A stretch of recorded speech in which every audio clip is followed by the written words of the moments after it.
I remember starting to take photography more serious more than 5 years ago and started really editing my photos in Lightroom. And one of the things that I found the most intimidating was the tone curve.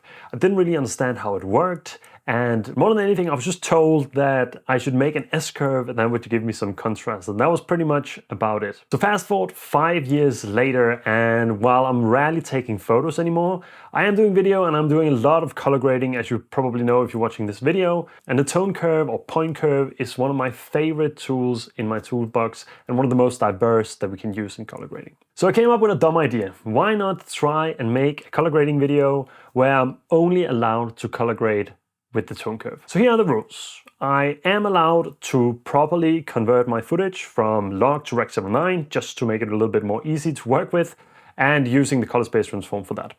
I'm also allowed to use the qualifier and power windows to select certain parts and make masks on the footage to help the process. But for anything that has anything to do with brightness or luminance or colors or anything like that, all the normal corrections and adjustments that I would do, I can only use the tone curve to do that. And due to the magic of editing, here's the clip as it's starting out, and here's where we're gonna end up at the end of the video. So before we head into DaVinci Resolve, I just wanna say that this is not a workflow that I recommend that you do or use for your own color grading. This is more just like a dumb idea that I got that I thought could be funny to do. However, as the tone curve is one of the most diverse tools that we have in the color grading suite, I thought it was a great way to also show you the different ways that you can use the tone curve, and since it is really, really strong and powerful in what you can do, there's a lot of different ways to work with it. So the takeaway that you can look for in this video as you're watching through how I color grade is how I use the tone curve to do different things that are not necessarily as easy to achieve with other tools,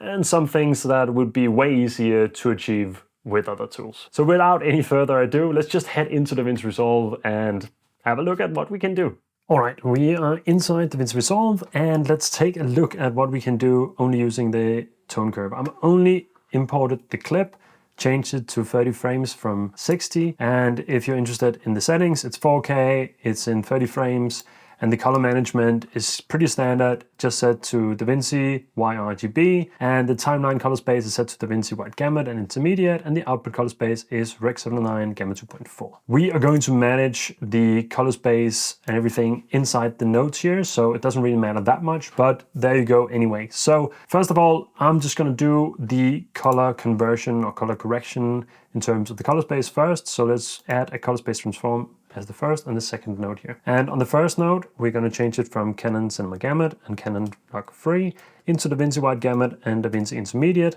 to get as much room to work with as possible. And then we're going to convert it from DaVinci Wide Gamut and DaVinci Intermediate into Rec 79 and Gamma 2.4. And we can already see that we got quite a bright shot. So this is DaVinci Wide Gamut to Rec, and this is a log to DaVinci Wide Gamut. So we're gonna go pretty standard in terms of the node tree here, I think. And I'm just gonna add a couple of nodes to begin with. This is gonna be our contrast. This will be our exposure, and this will be our balance. And since we're only using the tone curve, we're not really going to change the order of nodes or anything. We're just going to only use the tone curve to try and accomplish the different things. So I'm going to start as I always do. That's always with the tone curve or point curve, whatever you want. And we're just going to give it some contrast here. That's always the starting point, and that's what I want to do. So we're just going to give it a standard S-curve, already looking quite a bit better. But what we can see is that our highlights are clipping a little bit up here, and overall everything is a bit bright. But we just want to add some contrast in to begin with. We can always go back and tweak it. Let's do some exposure, and here we definitely want to lower the lift or the gain, sorry, a little bit here. So we're going to try and pull it down all the way so we can see that we have some nice soft highlights up here that are not clipping, and I'm just going to pull them back up a little bit until they're almost clipping, but we want that nice detail up here. And then the brightest point of her skin, we want that to be around 70. And right now it's actually quite a lot brighter. So we're just going to take the highlights here somewhere and just going to drag that down a little bit, see where her skin tones are lying. And now they're right around that 70 spot for the most part. We can drag it down just a little bit more. And then to counter that, I think we're going to open up the lift a little bit just to get a little bit more. Let's see if we move it the other way. Maybe we're going to darken it a little bit, so we're going to pull in the lift or the black point a little bit. And I'm just looking at the waveform here, making sure that nothing is clipping. And of course, we still want the skin tones here to be nice and bright. So I'm just gonna actually open up the lift or the shadows a little bit here to give a little bit more skin tones, and I think everything is looking pretty good now. So this is what we started with after we added some contrast, and this is what we've done just with the exposure here. And with that, maybe we can actually bring back up the exposure just a little bit for this skin here. It is quite a lot brighter up here, which gives us that look of the skin being a little bit too dark. So just lifting the shadows ever so slightly more, and we're kind of going the opposite way of the S-curve here, but trying to get something that looks good overall. Now the balance look like it's a little bit off as well. So let's head into the vector scope. So looking at the balance down here, we can definitely see if we pull it up a little larger, that it is a little bit to the magenta side. So what we want to do to avoid that is, of course, we want to put a little bit more green into it. And luckily with the tone curve here, we can split it. So instead of having Y RGB all the way through, we can just go to the green channel. And since we want to add a little bit more green to everything, let's just try and make a point here in the middle and just move it a little bit. And you can see we're actually doing quite the same as we normally would. It's just a little bit difficult to control it fully because we don't want it to be too green, but it's definitely a large improvement from what we had before. And while the background looks a little bit green now and helmet as well, it was actually green in real life. So that kind of makes sense. And let's just see if we want to maybe just remove a tiny bit of blue. Something like this, and then we want to move up and add a little bit of red again. Something like this, just to get it a little bit warmer. I'm gonna be careful not to tweak it too much here. And then a little bit back on the blue as well here. Oop. Something like this. Trying to go very subtle with the mouse here. And I think overall it looks warmer now, but it went from this, which looks a little bit blue magenta-ish, to something that looks a lot warmer and a lot better overall. And I wanted to have this warmer look, I think, for this clip. I think that looks way better than this a little bit more washed out look. Although it might be a slight bit too green now, and these are honestly a little bit difficult to adjust. So just dragging that down a notch, I think that did really good. And now I think we're lying pretty much in the center here. We're gonna have a difficulty adjusting the hues a lot because of only using the tone curve, but we're going to try our best to see what we can do here. So with this done, what we did for the first 3 notes here, from contrast, exposure, and balance, we went from this to this, which I think is pretty good considering that the first curve looks like this for contrast, the second one looks like this for exposure, pulling in the blacks a little bit, pulling down the whites, and then kind of making a countermeasure of the tone curve here. And then in the balance, we've just kind of adjusted the green, blue, and reds in the middle here to try and balance out the image overall a little bit more and trying to see if we could get a warmer and nicer look. So this was our color correction, only using the tone curves. I'm pretty, or custom curves that they're called here, pretty satisfied with how that look so far. So all we're gonna do now is we're gonna add a little bit, normally this would be the primaries, but this is gonna be our look. We are going to add a few masks, I think, after that, because we can't do that much more. So let's just open this up. This is going to be our outside node. So this is inside, this is outside. This will be our highlights. And this, if I could spell, highlights, and this will be our shadows. So this will be the look or the full node tree, I think, that we're gonna work with in this case. The simple one that I normally use, sometimes with some tweaks as well. So what I wanna do now is I wanna try and see if we can push some teal into the shadows and keep that warmth up in the highlights, just kind of getting that teal and orange look. So again, I'm gonna unlock these here, and to get the teal in shadows, we need to add a little bit of green and some blue. So that's what we're gonna try and do in the first place here, and we get that nice teal look. Still looking down here to see where we are moving things. Maybe we should just move it up, and you can see we've moved a lot of it down to the teal side now. And then we kind of want to remove that up here. So we're going to go countermeasure on the blue side up here and on the green as well. If we can get a little bit more space here, and then a little bit on the green side here as well, and kind of trying to balance those out again, which is quite difficult considering that we're doing it with the tone curve here, but we're doing our best, and I think we're doing a pretty good job getting that separation. So now we really have that separation between the orange here, the teal, the warmer look, and then the teal cast here in the shadows. I think that looks pretty good as a split toning, we're getting a cool look in the shadows and still maintaining with a little bit more contrast and shadow here in the warmer side of things as well, in her face and skin. So I think that looks pretty good. Don't think we want to do too much more in the look. So just kind of being satisfied with how things look as it is. And then I'm just going to check with my waveform here. Everything still looks good. Let's head into the inside node. The inside node is for creating some more contrast on the subject, in this case Joya here. So we're just gonna create a mask around her face, just checking that she's not covered fully. So we're just gonna make it a little bit larger instead of dragging it in this case.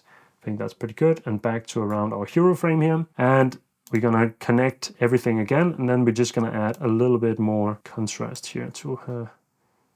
Something like this, really making her stand out and getting some nicer tones here overall. And then for the outside node, which just selects everything but her, we're just going to make it a little bit darker, just to kind of balance everything in and just keep the focus and maintain the focus on her, giving a little bit more of a cinematic look. Then for the highlights, I want to go in and create a qualifier here, and we can just turn the hue and the saturation off. And the qualifier here is just going to select all the brightest points for us. Going to soften out the shadows, and I'm just going to kind of pull it in till we get something nice here. I think that will be pretty good. And overall, we can just start by trying to kind of adjust the brightness here. So let's just pull it up just a little bit, but we don't want it to be too much. I'm just going to bring down the white point here as well. And we just want it to be a little bit brighter, but not too much. So her skin is now moving up towards the 80 zone here. So we just want to pull it down a notch more and make sure that it doesn't look too much. And maybe we actually want to go in and just adjust the exposure a notch more. So we're just gonna bring everything up and down a little bit in here to kind of counter what we're gonna do now in the highlights. It's just so it's not as exaggerated, and I'd rather have the control of the highlights this way. This looks pretty good. And then this was kind of like the Y or the luminance. So now I'm just gonna try and add a little bit more warmth into the side as well. So I'm gonna try and just create a little bit of red up here, just by adding a little bit more red, but I want it to be more yellow. So I'm gonna add some green as well. It's just gonna kind of try and move things over towards the yellow side. Now you can see we're getting that more yellow tone in the brighter point. You can see it especially on the hair, and also a little bit on the skin here. Everything still looks like it lies on the skin tone line, which is what we are trying to do. So that's perfect. This is just very subtle, but just gives that more kind of separation in the brighter parts and gives us a little bit more of a sunset feel up here, and gives those nice tones, a little bit more brightness on the skin overall. And for the shadows, we're gonna do kind of the same thing here. We're gonna go into the qualifier, turn off hue and saturation, click Shift H, and then we're just gonna pull this down until we're losing all the brightest points, soften that out as well to about 10 or something like that. And then we're just gonna drag it down a little bit more. So we're only getting the darkest points, and we can see that's really the helmet, her jacket here, and a little bit of the skin, which is perfect. And then in here, if we just take the brightness, the white channel here, just drag that down a little bit more. While I'm doing that, I'm gonna look at the waveform here so I can see that I'm not clipping anything, but we're just pulling that down, creating even more contrast, but only in the shadow parts here. And this time we've also used the qualifier, so that helps us a lot. And for this, we can just add a little bit more teal. I think that could look good. So back to the vector scope here, see if we can pull down a little bit more teal in the shadows here. Now it's gonna look magenta first. Of course, we're gonna add teal, so we're gonna add some green here first. And then we're gonna get in and add some blue as well. Oops, that was not the blue channel. Just gonna try and take the blue channel here and just gonna move it to that more cyan kind of feel. And that's definitely way too strong. So let's just drag down the green a little bit here and the blue a little bit here as well. We only want it to be a little bit. I want to create that separation, but I want it to be at least somewhat soft still. And I feel like now we've kind of lost too much detail inside of her sunglasses here. So let's just check in the vector scope how things are looking. It's a little bit far down, so we're just gonna drag it up a little bit again here on the Y channel. And I think that looks pretty damn good. We got some nice color separation without it looking too fake.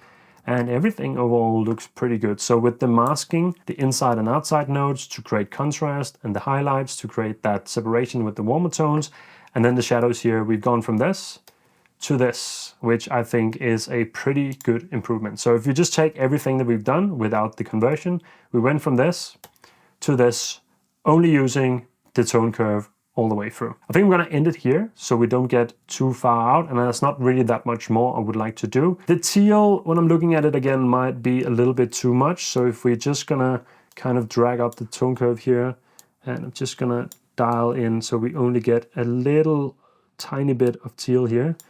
Having it as a large area here is a little bit better. And now I think we got a nicer, little bit deeper black, blue, tealish tone instead, which I like a lot more. So I think we're gonna stick with that instead. That's the only little adjustment I'm gonna make. And other than that, I'm pretty satisfied with what we got. If we play the clip through, it looks like this now.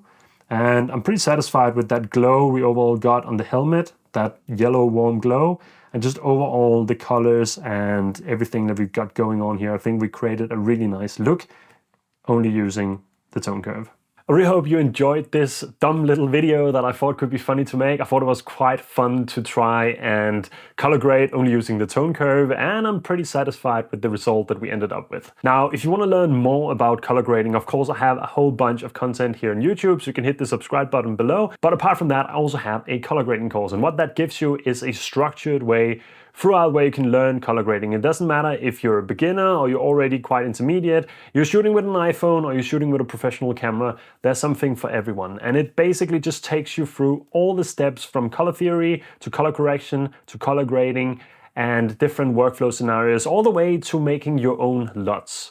So if you want to support my journey and support your own journey by boosting your color grading and learning it way faster, you should definitely check it out in the description below. Another way to support me is, of course, to just keep watching my videos if you enjoy them. Leave a comment, let me know what you think of it. And if you want to grab a LUT pack, that's also something that helps a lot. So I can make these videos and I can continue having fun with color grading and maybe coming up with more dumb ideas like this. So without any more said, this is not the last video for 2023. I have a couple more coming up, so I won't say Happy New Year's yet, but instead I'll just catch you in the next one.